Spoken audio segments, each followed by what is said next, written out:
Alors, pour cette série de vidéos portant sur les cours de mathématiques destinés aux classes de première de manière générale, nous allons commencer avec une notion assez intéressante et phare, d'accord? Non seulement pour les séquences, mais aussi pour l'examen final. Nous allons nous intéresser aux équations du second degré dans R. Alors, ce n'est pas si nouveau pour vous. Vous êtes passé par la classe de seconde où on vous a parlé de ces équations-là. C'est vrai que la méthode de résolution va maintenant changer. Nous allons donc rapidement entrer dans le vif du sujet en commençant par définir ce qu'on entend par polynôme du second degré dans R. Donc, nous allons donc marquer définition. Il faut qu'on sache clairement que c'est qu'un polynôme du second degré dans R. Alors, quand on parle de polynôme, depuis la classe de troisième déjà, on sait que c'est une expression littérale qui est particulière. C'est une somme finie de monômes. Donc, un monôme, c'est tout simplement une expression littérale qui est sous la forme a fois x à la puissance n. C'est ça un monôme. A, c'est le coefficient qui est généralement non nul. X, c'est la variable et n, c'est la puissance ou l'exposant, si on veut.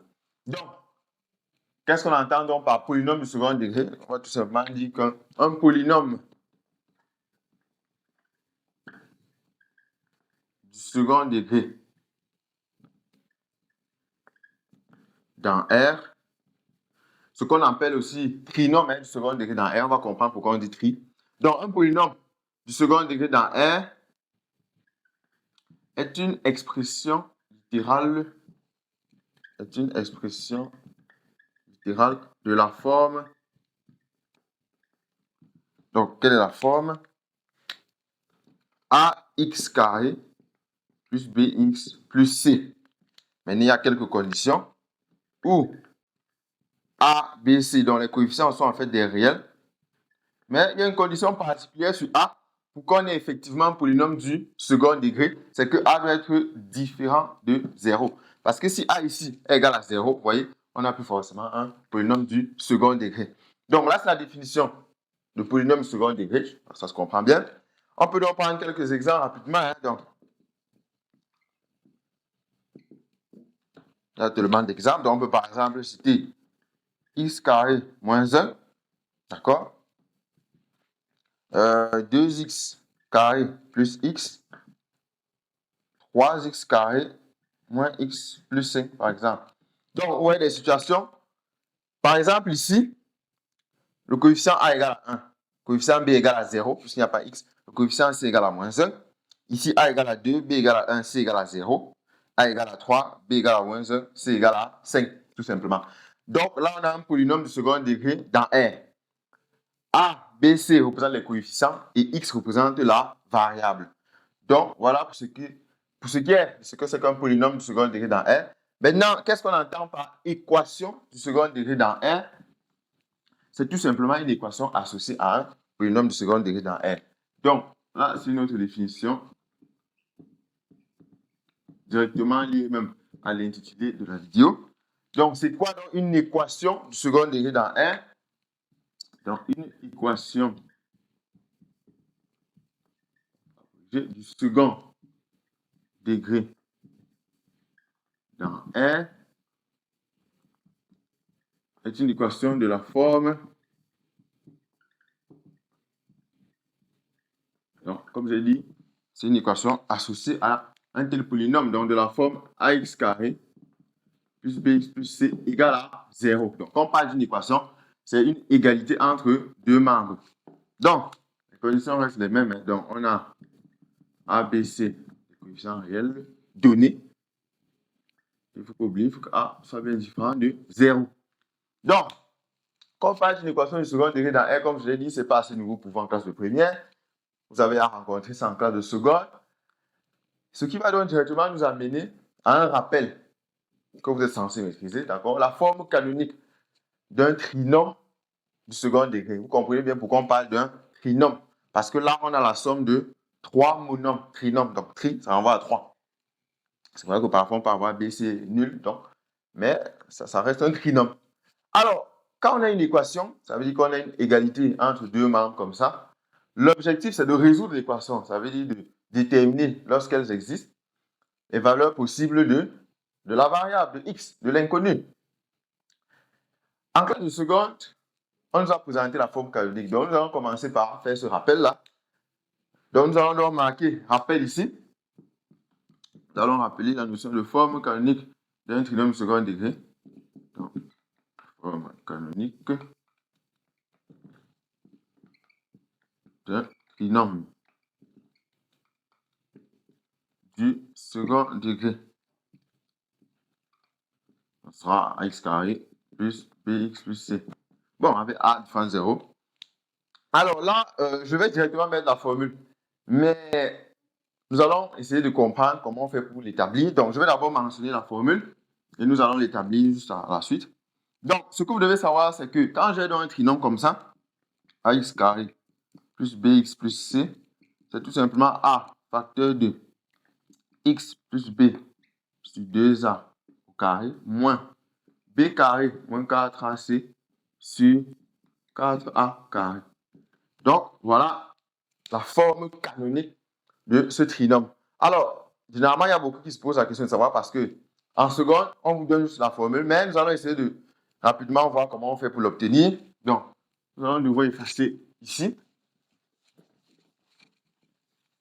Nous allons retrouver cette formule rapidement et donner donc la formule qui vous permet d'avoir une forme canonique, la forme canonique à chaque fois, sans problème. Donc, peut-être nous allons commencer par ce rappel-là, cette formule.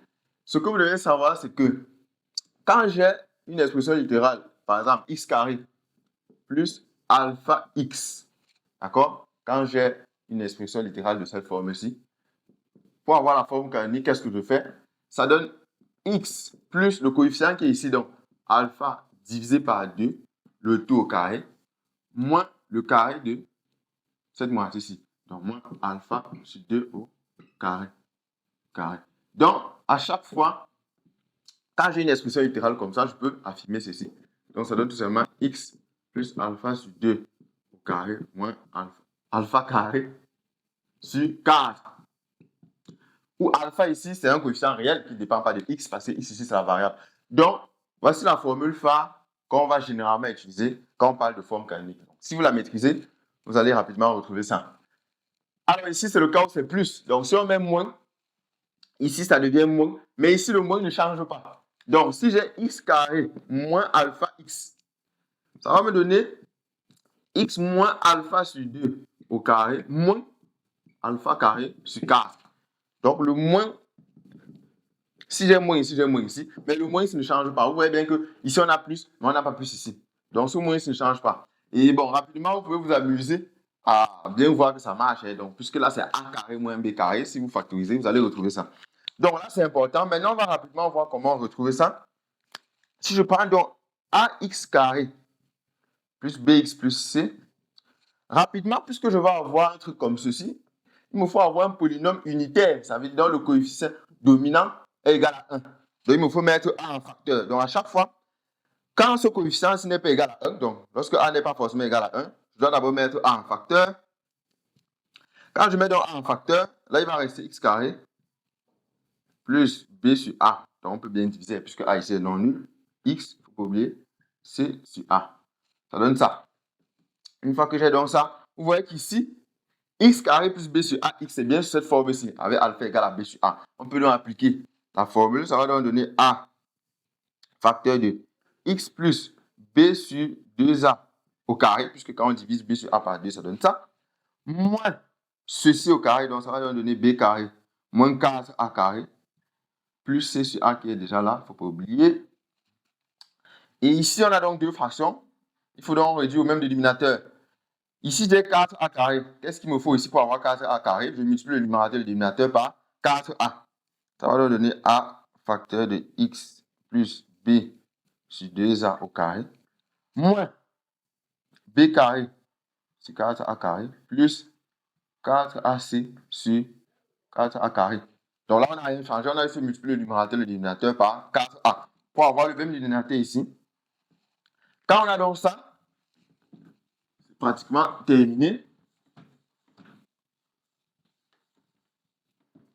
Quand on a donc ça, qu'est-ce qu'on va donc dire? Ax carré plus bx plus c, c'est donc a facteur de x plus B sur 2A au carré. Là, on peut mettre moins 1 en facteur. En mettant donc moins 1 en facteur, ça va faire B carré moins 4AC. 4A carré. D'accord, on retrouve bien cette fameuse formule qui a été donnée en classe de seconde, C ou A, donc en classe de seconde. Donc, on a donc A facteur de X plus B sur 2 au carré. Vous voyez, on peut mettre moins 1 en facteur. C'est ça que je place ça devant la barre de fraction. Ça va donc donner B carré. Moins, là, ça devient moins, puisqu'on a mis moins 1 en facteur. Moins 4AC, le tout divisé par 4A au carré. Voilà donc comment on retrouve ça. Une fois qu'on a donc ça nous rappelle sur la forme canonique. On va donc s'intéresser à la résolution de l'équation associée. Alors, si on s'intéresse à l'équation associée, ax carré plus bx plus c égale à 0, on va donc voir que cette équation, elle est équivalente à quelle nouvelle équation? On va se servir donc de la forme canonique. Ça va donc donner a facteur de x plus b sur 2a au carré moins b carré moins 4ac sur 4a au carré égale à 0. Ça revient à ça, d'accord? Étant donné que a est non nul, on peut donc simplifier par a. On va rester avec x plus b sur 2a au carré moins b carré moins 4ac sur 4a au carré égale à 0. Ce qui revient tout simplement à x plus b sur 2a au carré égale à b carré moins 4ac sur 4a carré. OK. Quand on arrive donc ici, n'oublions pas qu'on veut résoudre l'équation. Donc, on veut déterminer là où les valeurs, lorsqu'elles existent, de x. Quand on arrive donc ici, on va regarder le membre de gauche. C'est un carré, donc c'est toujours positif ou nul. À droite, on a une quantité réelle qui peut être positive, nulle ou même négative. Au dénominateur, on a 4a carré qui est positif, strictement positif, donc on n'a pas de problème. Donc la seule quantité qui peut nous gêner, entre guillemets, ici, c'est le numérateur là, b carré moins 4ac. C'est donc à ce niveau qu'on va introduire certaines quantités réelles, qu'on va donc appeler discriminant du trinôme du second degré ax carré plus bx plus c. Donc, à partir d'ici, on va donc introduire ce qu'on va appeler dans le discriminant. D'accord, le discriminant. Donc, lorsque j'ai le trinôme ax carré plus bx plus c, le discriminant associé, donc on a ça delta. Delta, c'est tout simplement ce numérateur, donc c'est b carré moins 4ac. Donc, à chaque fois, quand j'ai un trinôme du second degré, ax carré plus bx plus c, donc a différent de 0, si on vous demande de calculer son discriminant, il s'agit tout simplement de ce nombre réel. Donc, delta égale à b carré moins 4ac. Et je profite directement de l'occasion pour attirer votre attention. Donc, quand vous avez un trinôme du second degré, vous devez donc clairement identifier les coefficients. Qui est A, qui est B, qui est C. A, c'est le coefficient dominant, c'est-à-dire le coefficient qui est porté par x carré. B par x. Et C, c'est le terme constant. Donc, avant d'appliquer la formule, vous devez bien identifier qui est A, qui est B, qui est C. Voilà une nouvelle notion. Et on va donc voir comment, en introduisant cette quantité réelle, la résolution d'une équation de second degré devient très facile. Parce que là, maintenant, on va discuter suivant les valeurs de delta, du discriminant. Donc, si c'est donc clair, on va donc voir ce que ça donne en termes de discussion. Et nous allons aussi nous intéresser directement à la factorisation du polynôme. On va voir ce que ça donne. Donc, on va donc commencer. Commençons peut-être par réécrire l'équation, puisque là, ça va donner, on vient donc d'établir que ax carré plus bx plus c égale à 0 équivaut à x plus b sur 2a au carré. Là, on peut donc remplacer delta sur 4a carré. Là, on voit donc clairement qu'il faut discuter. On va donc commencer. Il y a un premier cas, rapidement. Quel est le premier cas? Si delta, le discriminant, est négatif, rapidement, on va donc se rendre compte que l'équation n'a même pas de solution dans R. Puisque là, on a une quantité positive ou nulle, et là, on aura une quantité négative. Donc, on ne peut pas avoir égalité entre les deux. Donc, si delta est négatif, alors l'équation ax carré plus bx plus c égale à 0 n'admet pas de solution. Il faut bien préciser dans l'ensemble des nombres réels. Bon, en terminale, vous allez mieux comprendre, terminale scientifique, on va clairement établir que cette équation peut admettre des solutions d'un autre ensemble que vous allez aborder là-bas. Donc, ça, c'est pour le premier cas. Donc, si delta, c'est-à-dire le discriminant, n'oublions pas, c'est b carré moins 4ac. Si c'est négatif, alors on conclut clairement que l'équation n'admet pas de solution dans R. Deuxième cas, c'est le cas où delta est égal à 0. Donc, si cette fois-ci le discriminant est nul, rapidement, qu'est-ce que ça donne? Vous voyez bien que si delta est nul, tout ceci est égal à 0. Et vous voyez qu'on obtient une équation facile à résoudre. Ça va donc donner x égale à moins b sur 2a. Donc, on a une unique solution. Par rapport au polynôme, c'est ce qu'on appelle une racine double. Bon, parfois, on peut aussi parler de solution double par abus, légèrement. Donc, si delta est égal à 0, alors l'équation, bon, ax carré plus bx plus c égale à 0, admet une unique solution. Donc, x0, plus ça x0, égale à moins b sur 2a, ça se retrouve rapidement. Et ce qu'on peut aussi mentionner ici, dans le premier cas, c'est que lorsque le discriminant est négatif, comme ceci, non seulement l'équation n'admet pas de solution dans R, mais on peut aussi préciser que le polynôme associé n'est pas factorisable dans R. D'accord, on ne peut pas factoriser, puisqu'à priori, il n'y a pas de racine. Si delta est égal à 0, alors l'équation admet une unique solution. Donc, par rapport au polynôme, c'est une racine double ou une solution double. x0 égale à moins b sur 2a. Donc, dans ce cas-ci, l'ensemble de solutions dans R, c'est moins b sur 2a. Donc, si vous voulez ici, l'ensemble de solutions dans R, c'est l'ensemble vide pour le premier cas. Et ici, quand delta est égal à 0, on peut factoriser. Et ça va donc donner quoi? Dans ce cas, ax carré plus bx plus c, c'est égal à a. Il ne faut pas oublier le coefficient dominant, facteur de x moins x0 au carré. Donc, c'est en fait un facteur de x plus b sur 2a au carré. Vous voyez bien, si delta est égal à 0. Là, il manque donc un dernier cas, rapidement. Le dernier cas, c'est dans le cas où delta est positif. Donc, si delta est positif, qu'est-ce que ça donne? Troisième cas. Donc, si delta est positif, qu'est-ce qu'on peut donc clairement conclure? Alors, dans ce cas, regardez bien, si delta est positif, on aura donc une quantité positive ici, une quantité positive ou nulle. L'équation peut donc se résoudre. Et on va donc clairement établir qu'on a deux solutions réelles distinctes. Donc, si delta est positif, alors l'équation ax carré plus bx plus c égale à 0 admet deux solutions réelles distinctes. D'accord? Donc, on va noter x1, x2. Donc, là, on a x1 égale, bien voir la formule, moins b, moins la racine carrée de delta, 2a, et x2 égale moins b plus la racine carrée de delta sur 2a. Voilà donc les deux solutions réelles dans ce cas. Il faut bien voir la formule, parce que parfois, quand vous appliquez, vous avez tendance à oublier, c'est pas a ou 2. Donc, il faut bien appliquer la formule. Et ce sont des formules que vous pouvez retrouver à partir d'ici. Puisque une fois que delta est positif, delta va donc se voir comme la racine carrée de delta logée au carré.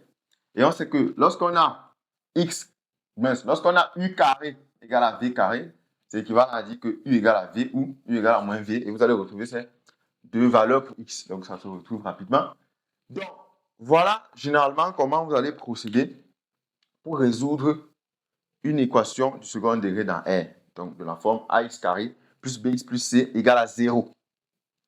Et là, c'est ce qu'on appelle la méthode du discriminant. Vous voyez que c'est vraiment rapide et facile. Dès que j'ai donc mon équation, j'ai les coefficients A, B, C. Il faut clairement commencer par l'identifier, c'est très important. Je calcule le discriminant delta, B carré moins 4AC. Une fois que j'ai delta, je peux donc avoir le signe. Donc, si delta est négatif, ok, tant mieux, c'est même facile. Je conclue directement que l'équation n'a même pas de solution dans R. Donc, l'ensemble de solutions correspond à l'ensemble vide. Si delta est égal à 0, j'ai une solution unique. Moins b sur 2a, donc j'ai donc l'ensemble de solutions dans R, c'est un singleton. il y a des questions où on peut aussi directement demander la forme factorisée, ça donne ça. Si delta est positif, je conclue rapidement que l'équation admet deux solutions réelles, x1, x2, que je peux donc calculer. Et pour ce qui est de la forme factorisée, ax carré plus bx plus c, dans ce cas, c'est a, pour oublier, facteur de x moins x1, facteur de x moins x2. Donc, voilà la forme factorisée. Bon, pour l'ensemble de solutions, c'est tout simple. Moins b moins la racine carrée de delta sur 2a, moins b plus la racine carrée de... Voilà, ça donne ça. Donc, voilà la démarche que vous aurez à suivre généralement en classe de première pour résoudre une telle équation. Nous allons donc prendre quelques exemples pour ressortir ces différents cas. Donc, nous allons effacer ici. Comme annoncé, nous allons donc traiter quelques exemples, nous allons traiter quelques cas. Donc, dans cet exemple, nous voulons résoudre dans R chacune des équations suivantes. Nous avons trois équations. Nous pouvons donc commencer clairement par remarquer qu'il s'agit bien des équations du second degré dans R. Avant donc avant de voir ce qu'on va dérouler dans la suite, vous pouvez donc prendre quelques minutes, vous mettez pause sur la vidéo et vous essayez vous-même de traiter en suivant, d'accord, la démarche que nous avons présentée tout à l'heure par rapport à la méthode du discriminant et vous voyez ce que ça donne. Allons-y donc, solution. Nous allons commencer par la première équation. Donc, la première équation, là, voilà, donc on peut réécrire 3x carré moins 2x plus 1 égale à 0. Pour ne pas commettre d'erreur, vous pouvez commencer par clairement identifier vos coefficients. Donc, ici, A égale à 3, B égale à moins 2, d'accord, et C égale à 1. Je commence par calculer le discriminant, donc ça donne delta. Je peux d'abord mettre la formule B carré moins 4AC. B, c'est moins 2, moins 4. A, c'est 3, donc fois 3. C, c'est 1. Et en calculant, donc, on trouve delta égale à moins 2 au carré, ça donne 4. 4 fois 3 fois 1, ça donne tout simplement 12. Donc, ça fait 4 moins 12. Et c'est moins 8. Une fois que j'ai dans la valeur du discriminant, ici, delta égale à moins 8. Et on sait très bien que moins 8 est négatif. Donc, nous sommes dans une situation où delta est négatif. Et qu'est-ce qu'on a dit dans le cours tout à l'heure? Lorsque le discriminant est négatif, on conclut rapidement que l'équation n'admet pas de solution dans R. Donc l'équation, il s'agit de 3x carré moins 10x plus 1 égale à 0 n'admet pas de solution dans R. N'admet pas de solution dans R. Donc, en fait, l'ensemble solution dans R pour cette équation correspond à l'ensemble véhicule simplement. Donc, on va une situation où le discriminant est négatif. Passons à la deuxième équation. X carré plus 2x plus 1 égale à 0. Peux-tu commencer par identifier le coefficient A égale à 1, B égale à 2, C égale à 1. On calcule le discriminant. B carré moins 4AC. Donc, ça donne 2 au carré moins 4 fois A fois C. Et en calculant, on trouve delta égale à... Alors, 2 au carré, ça fait 4. 4 fois 1 fois 1, donc ça donne 4 tout simplement. On trouve 0. Donc, nous sommes dans une situation où delta égale à 0.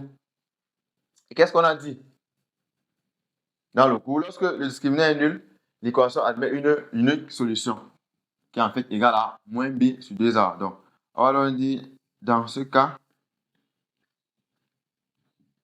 l'équation x carré plus 2x plus 1 égale à 0 admet une unique solution qui est en fait x0 égale à moins b sur 2a. Donc, vous remplacez donc qui est b qui est a. Donc, c'est-à-dire, ça donne donc x0 égale b ici, c'est 2. A, c'est 1, donc ça donne 2. Donc, on trouve tout simplement moins 1. D'accord? Donc, on conclut que cette équation admet une unique solution qui est en fait moins 1. Là, c'est dans R.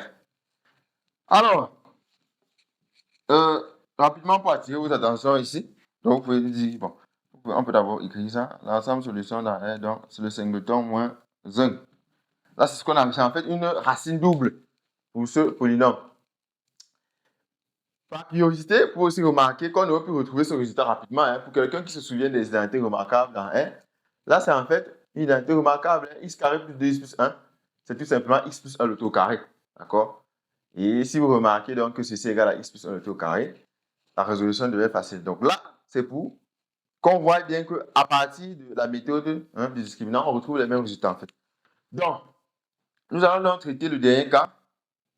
La dernière équation, ça va donner ceci. On demande de résoudre l'équation 2x carré plus x moins 1 égale à 0. Comment on peut identifier les coefficients? A égale à 2, B égale à 1, C égale à moins 1. On calcule le discriminant. B carré moins 4AC. Bon, B carré, on va aller vite, ça va donner 1 au carré. Moins 4 AC. Bon, rapidement, vous allez trouver 9, hein? D'accord? Puisque là, on a 1 au carré, c'est 1. Moins 4 fois 2 fois moins 2, ça donne plus 8. Ça donne 1 plus 8, ça donne bien 9. OK, on tombe sur un carré parfait. On sait que 9, c'est 3 au carré, donc c'est positif. Là, il n'y a pas de problème. Nous sommes dans une situation où delta est égal à 3 au carré et c'est positif. Donc, on peut donc clairement affirmer que l'équation admet deux solutions réelles distinctes, x1, x2, qu'on va déterminer à l'aide des formules. Donc l'équation 2x carré plus x moins 1 égale à 0 admet deux solutions réelles distinctes qu'on va rapidement déterminer.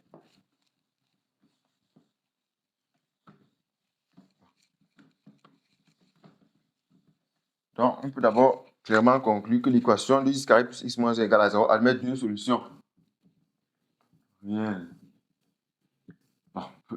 distinctes. Donc, à savoir x1 égale, on peut d'abord mettre la formule, si vous voulez, moins b moins racine carrée delta 2a, on applique. Qui est b? C'est 1, donc ça fait moins 1. Moins la racine carrée de delta. Bon, la racine carrée de delta, c'est 3, tout simplement. Donc, 3 sur 2a, qui est a, c'est 2. Donc, ça fait 2 fois 2, ça donne 4. Ça donne tout simplement moins 4 sur 4, on trouve moins 1. x2 moins b plus la racine carrée de delta sur 2a, moins 1 plus 3 sur 4. Moins 1 plus 3, ça donne 2. Donc, ça donne 2, 4, 1 demi. Donc, à la fin, on a bien les deux solutions. Moins 1, 1 demi. Bon, à la fin, vous pouvez vous amuser à remplacer pour voir que ça marche. Si vous remplacez ici x par moins 1, vous allez trouver 0. Vous remplacez x par 1 demi, ça marche aussi. Donc, on va donc conclure que l'ensemble solution ici, c'est moins 1, 1 demi. Donc là, c'est l'ensemble solution dans R.